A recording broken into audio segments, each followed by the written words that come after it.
Dear viewers and learners, मैं हूं आपका trainer and host Adil Ahmed. Previous Microsoft Excel 2007 का जो प्रीवियस लेसन था उसमें हमने क्या सीखा था, ज़रा उसको एक नज़र देख लेते हैं। पहले मैं जाता हूं, मैं ज़रा प्रीवियस स्क्रीन रिकॉर्डिंग्स देखता हूं मैं, ताकि हमें पता चल जाए कि हमने क्या कुछ सीखा था। ठीक है, ग्रेड का फार्मूला हमने सीखा था। अब हम सीखेंगे कि मज़ीद हम इस शीट में आगे और क्या कर सकते हैं। मैं माइक्रोसॉफ्ट एक्सेल पर इंटर दबाता हूं और माइक्रोसॉफ्ट एक्सेल का एप्लीकेशन ओपन हो जाता है। नेक्स्ट, ठीक है, download and install update from Microsoft update when available recommended sign up. ठीक है, यस। अच्छा, तो मैं यहाँ से शुरू करता हूँ। मैं सबसे ऊपर लिख लेता हूँ मार्कशीट और इंटर दबाता हूँ। मैं सबसे पहले मैं सीरियल नंबर लिखता हूँ। Serial number, name, father name चले छोड़ देते हैं, फादर नेम की ज़रूरत नहीं है, क्लास की भी ज़रूरत नहीं है। मैं डायरेक्टली यहाँ से सब्जेक्ट्स जो हैं वो शुरू कर देता हूँ। उर्दू,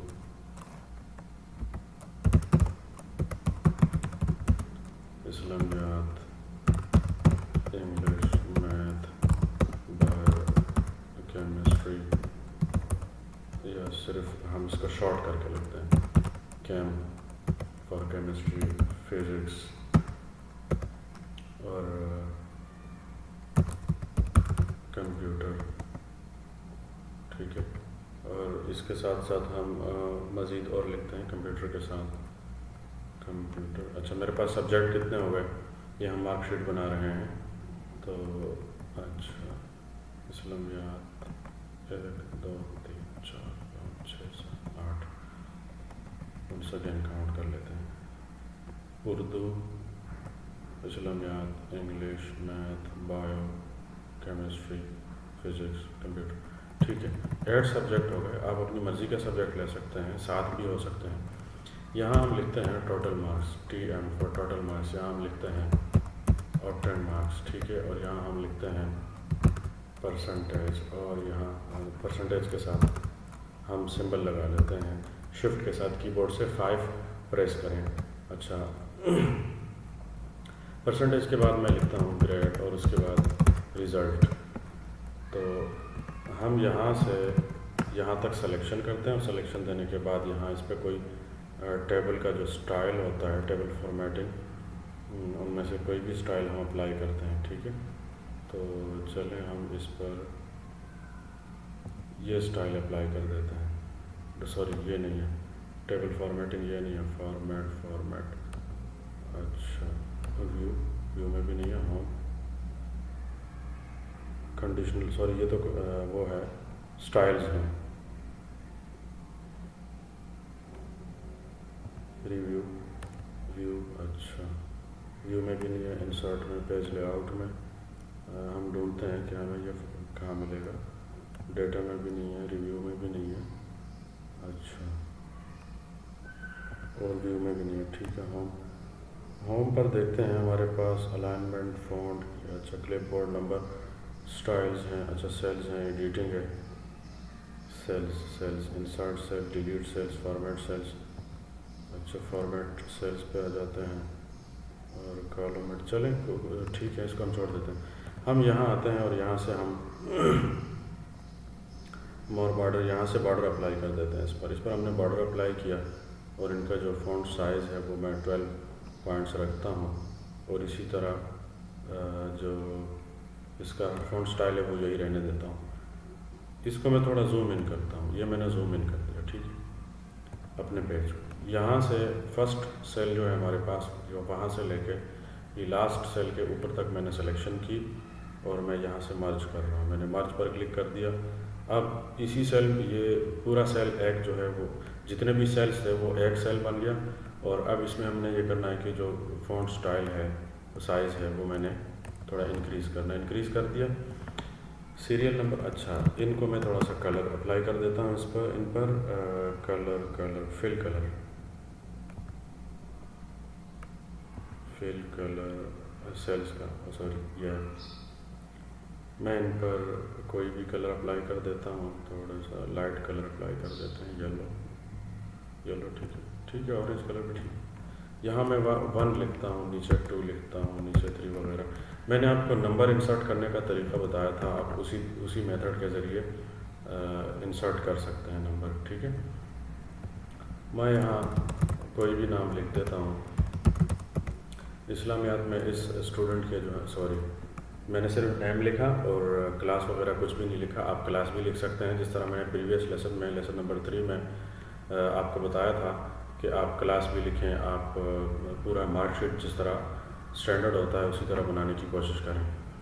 मैं यहाँ उर्दू की जगह मैं लिखता हूँ 38, जो ऑब्टेन्ड मार्क्स हैं, या थोड़ा ज़्यादा कर लेते हैं, चलें। ये इसमें इस स्टूडेंट ने इतने मार्क्स लिए हैं, इतने लिए हैं, ये इतने मार्क्स लिए हैं और इतने मार्क्स हैं। आपने जितने स्टूडेंट्स के जो भी मार्क्स हैं वो यहाँ एंटर करने हैं और कंप्यूटर में इसके ये मार्क्स हैं, ठीक है। अच्छा, टोटल मार्क्स हमारे पास कितने हैं? हमारे पास पहली बात यह है कि सब्जेक्ट कितने हैं। अगर आपके पास सब्जेक्ट्स हैं, हर सब्जेक्ट के 100 मार्क्स हैं, तो फिर उस हिसाब से आप क्या है, सिंपल सी बात है, हमारे पास 8 सब्जेक्ट्स हैं, 1 2 3 4 5 6 7 8। तो मैं यहाँ सिंपल सी बात है 800 टाइप कर दूँगा। मेरे पास जो कीबोर्ड है उसमें एक प्रॉब्लम है कि वो 0 नहीं टाइप करता, ठीक। 800 ऑब्टेन्ड मार्क्स के लिए मैंने आपको बताया था कि आप SUM लिख के ब्रैकेट ओपन करें और यहाँ से यहाँ तक जितने सब्जेक्ट्स में मार्क्स हैं वो सेलेक्ट करें और शिफ्ट के साथ ब्रैकेट क्लोज कर दें और इंटर दबा दें, ठीक है। तो ये फार्मूला अप्लाई हो जाएगा। इसी तरह परसेंटेज में मैंने आपको बताया था कि जो ऑब्टेन्ड मार्क्स होते हैं उनको मल्टीप्लाई करना होता है टोटल मार्क्स के साथ, और इसको फिर सॉरी मल्टीप्लाई नहीं किया मैंने, अच्छा मल्टीप्लाई नहीं डिवाइड करना होता है टोटल मार्क्स के साथ, और फिर इनको मल्टीप्लाई करना होता है 100 के साथ। 100 मैं यहाँ से टाइप कर रहा हूँ और इंटर दबा दें। इसने मुझे उसका आंसर बिल्कुल गलत बता दिया, तो मैं दोबारा लिखता हूँ। परसेंटेज का फार्मूला जो होता है obtained marks multiple by total marks divide by 100, और मैं इंटर दबाता हूँ। अब भी ये सही नहीं बता रहा। मैं इस फार्मूले को थोड़ा और जो है वो चेंज कर लेता हूँ। इक्वल के बाद ऑब्टेन्ड मार्क्स को मैं ये करता हूँ कि मैं इसको मल्टीपल करता हूँ 100 के साथ, फिर देखता हूँ 100 के साथ, और इसको डिवाइड कर दिया ऑब्टेन्ड मार्क्स के साथ और इंटर दबा दिया। तो इसने मुझे बता दिया कि 80.875 जो है वो परसेंटेज है इस बच्चे का। यहाँ पर अगर हम देखें ऊपर ये जो डेसिमल पॉइंट्स हैं वो ज़्यादा हैं, वो 3 है, उसको इंक्रीज़ करना है तो यहाँ ऊपर फॉर्मेटिंग में आप देख रहे हैं इंक्रीज़ डेसिमल ज़्यादा कर दें, डिक्रीज़ करना है तो डिक्रीज़ कर दें। मैंने 80.88 छोड़ दिया। ग्रेड का फार्मूला है तो वो आप लिखना चाहें तो लिख लें, मैं ज़रा दोबारा अप्लाई करता हूँ। इक्वल लिख के मैं इफ़ लिखता हूँ, ब्रैकेट क्लोज किया, और ये जो परसेंटेज है ये ग्रेटर देन इक्वल टू 80, और फिर मैं कॉमा, फिर इन्वर्टेड कॉमा, फिर A1 ग्रेड या A+ मैं लिख देता हूँ, A+ ग्रेड, फिर इन्वर्टेड कॉमा, फिर कॉमा, फिर इफ़ लिखा, ब्रैकेट ओपन कर दिया। यही जो सेल है दोबारा सेलेक्ट कर दिया। इस सेल का नंबर है M3, ये मैं टाइप भी कर सकता हूँ। M3 मैंने टाइप कर दिया, ग्रेटर देन इक्वल टू 80 के बजाय अब 7 और 0 70, और कॉमा, इन्वर्टेड कॉमास, और ये होगा A ग्रेड, इन्वर्टेड कॉमा, फिर कॉमा, सॉरी कॉमा, और फिर इफ़ लिखा, ब्रैकेट ओपन कर दिया, M3 दोबारा लिखा, greater than equal two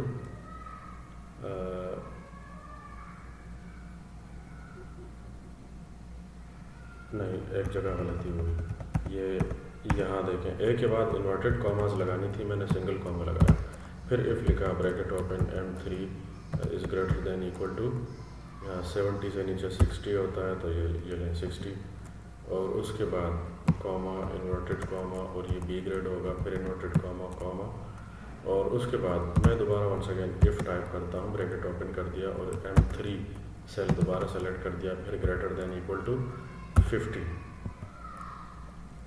comma, फिर इन्वर्टेड कॉमा, ठीक है। और अब मैं लिखूँगा C ग्रेड, ठीक है। इन्वर्टेड कॉमास कॉमा इफ लिखा bracket open M3 is greater than equal to 50 से नीचे जो है वो 40 होता है, और कॉमा लिखता हूँ inverted comma degrade inverted comma फिर कॉमा, उसके बाद मैं दोबारा इफ लिखता हूँ ब्रैकेट ओपन और मैं M3 लिखता हूँ is greater than equal to 33, यानी 40 से नीचे पर हमारे पास 33 लास्ट वैल्यू है और इसका कोई ग्रेड नहीं होता, इस पर हम ग्रेड नहीं लिखेंगे, इस पर हम लिख देंगे पास और फिर इन्वर्टेड कॉमा फिर इन्वर्टेड कॉमा, क्योंकि अब हमने और कुछ सेलेक्ट नहीं करना है तो लास्ट में हम यही फंक्शन अप्लाई करेंगे और यहाँ हम लिख देंगे फेल इन्वर्टेड कॉमास और उसके बाद मैंने ब्रैकेट ओपन करना है। ठीक है, ये एक ब्रैकेट ओपन कर दिया, दूसरा ये हो गया, तीसरा, चौथा, पांचवा और ओह सॉरी अभी तक तो ब्रैकेट मैंने ओपन ही नहीं किया, क्लोज नहीं किया। ठीक है, ये वाला हो गया, ये ब्रैकेट ओपन क्लोज हो गया। ठीक है, ब्रैकेट पूरे हो गए, मैं एंटर दबाता हूँ। ये मुझे बता रहा है कि आपसे आपके फार्मूले में कहीं ना कहीं ऐसी गलती हुई है कि जिसकी वजह से हम आपको आपका रिज़ल्ट शो नहीं कर सकते। तो हम अपना फार्मूला ज़रा एक बार देख लेते हैं। ठीक है, मैं कंट्रोल के साथ सिर्फ F2 प्रेस करता हूँ। मैं ये फार्मूला पूरा अच्छा ठीक है, यहाँ पर इफ़ के बजाय मैंने FI लिखा हुआ है। ठीक है, इफ़ अच्छा आगे स्पेलिंग भी ठीक है, आगे भी ठीक है, ये स्पेलिंग सारी आप देख लें और मैं एंटर दबाता हूँ। तो ठीक है, उसने बता दिया हमें कि A+ जो है वो ग्रेड है। आपने स्पेलिंग्स में और जो सिंबल्स हैं इनमें कोई भी किसी भी किस्म की गलती नहीं करनी। रिज़ल्ट का फार्मूला भी बिल्कुल सेम एज इट इज़ है, यही ग्रेड और रिज़ल्ट का फार्मूला दोनों एक ही तरह लगते हैं। ठीक है, और रिज़ल्ट का फार्मूला बिल्कुल सिंपल है। मैंने इफ़ लिखा, इफ़ इक्वल इफ़ और ब्रैकेट ओपन कर दिया और मैं ये जो परसेंटेज है या ऑप्टेंड मार्क्स है, ऑप्टेंड मार्क्स में सेलेक्ट करता हूँ। आप रिज़ल्ट में हम पास और फेल जो है वो शो करना चाहेंगे तो उसके लिए ये होता है कि या तो आप परसेंटेज पे फार्मूला भी लगा सकते हैं और ऑप्टेंड मार्क्स पर भी लगा सकते हैं। 800 में अगर हम डिवाइड करें इसको तो कम से कम मेरे ख्याल में 200 पे जो है वो पास होगा। ठीक है, बहरहाल मैं परसेंटेज पे लगाता हूँ कि कितने परसेंट पे पास होना चाहिए और कितने परसेंट पे फेल। मैं यहाँ लिखता हूँ M3 is greater than equal to 33%, 33। ठीक है, कॉमा इन्वर्टेड कॉमा पास। अगर M3 जो है सेल है उसकी वैल्यू 33 से ज़्यादा हो या उसके बराबर हो तो ये पास होना चाहिए, वरना फेल शो करो। ठीक है, inverted commas fail inverted commas और उसके बाद आप ब्रैकेट क्लोज कर दें। ठीक है, शिफ्ट के साथ ब्रैकेट क्लोज करें और एंटर दबाएं। तो इसने हमें बता दिया कि पास है। बस यही तरीका था इसका, इसमें और कुछ नहीं है। हाँ, हम ज़रा अपना जो हमारा टेबल है इसको फॉर्मेट कर देते हैं। इस वक्त मेरे पास मेरा जो ऑफिस एक्सेल है अपडेट नहीं हुआ है, इसलिए इसमें कुछ चीज़ें ऐसी हैं जो मौजूद नहीं हैं। तो नेट कनेक्शन फ़िलहाल मेरे पास मौजूद नहीं है, तो जिस वक्त मैं ऑनलाइन हो जाऊँगा उसके बाद मैं इसको अपडेट करूँगा जिसमें बहुत सारे फंक्शन आ जाएंगे। मैं यहाँ भी बॉर्डर अप्लाई करना चाहता हूँ, मैंने बॉर्डर अप्लाई कर दिया। ठीक है, तो यही सिंपल मेथड था। इन दोनों का दूसरा तरीका मैंने आपको ये भी बताया था कि ग्रेड और रिज़ल्ट का फार्मूला, दूसरा मेथड ये है उसका कि आप यहाँ से ये जो FX का सिंबल बना हुआ है इस पर क्लिक करें या इंसर्ट पे जाके यहाँ कहीं लिखा होगा, फार्मूलाज पे जाके इंसर्ट फंक्शन लिखा होगा और यहाँ पे आके आपने ये नीचे जहाँ लिखा हुआ ना सेलेक्ट फंक्शन, यहाँ पे आपने इफ़ पर क्लिक करना है। इफ़ के नीचे ये बताएगा कि इफ़ क्या काम करता है। इफ़ काम ये करता है कि ब्रैकेट के अंदर लॉजिकल टेस्ट, पहले ये किसी एक सेल का लॉजिकल टेस्ट लेता है, वैल्यू इफ़ ट्रू, फिर उसके बाद ये दो जगह हैं इसके पास, एक value if true value if false, यानी ये आपको दो रिज़ल्ट बताता है।